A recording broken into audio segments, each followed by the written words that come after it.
আজকের প্রধান সংবাদে আপনাদের স্বাগত। আপনারা দেখছেন ঢাকার চোখ। গত ১৭ বছরের মধ্যে ঢাকায় দ্বিতীয় সর্বোচ্চ বৃষ্টিপাত রেকর্ড করেছে বাংলাদেশ আবহাওয়া অধিদপ্তর।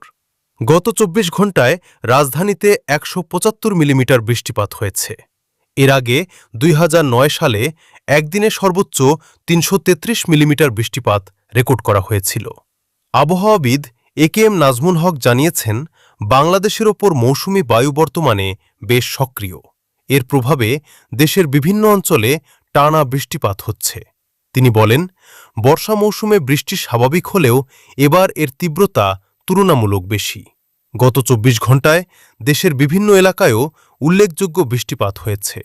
চট্টগ্রামে ১৬০ মিলিমিটার, আমবাগানে ১৪০ মিলিমিটার, কক্সবাজারে ১১৩ মিলিমিটার এবং ফরিদপুরে ১১১ মিলিমিটার বৃষ্টিপাত রেকর্ড করা হয়েছে। আবহাওয়া অধিদপ্তরের পূর্বাভাস বলছে, আগামী ৫ দিন দেশের বিভিন্ন অঞ্চলে বৃষ্টিপাতের প্রবণতা অব্যাহত থাকতে পারে।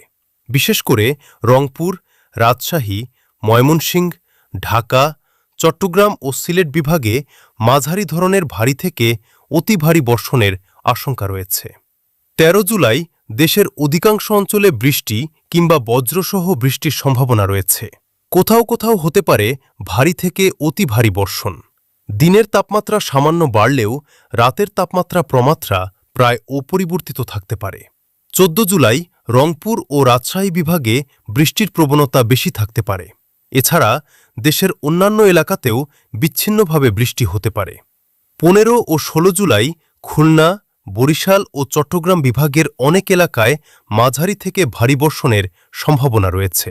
এদিকে টানা বর্ষণ ও পাহাড়ি ঢলের কারণে চট্টগ্রাম অঞ্চলের পরিস্থিতি উদ্বেগজনক হয়ে উঠেছে। সর্বশেষ তথ্য অনুযায়ী বন্যা ও পাহাড় ধসে ৫ জেলায় নিহতের সংখ্যা বেড়ে ৫১ জনে দাঁড়িয়েছে। এর মধ্যে কক্সবাজারে ২৮ জন, চট্টগ্রামে ১৩ জন, বান্দরবানে ৬ জন, রাঙামাটিতে ৩ জন এবং মৌলভীবাজারে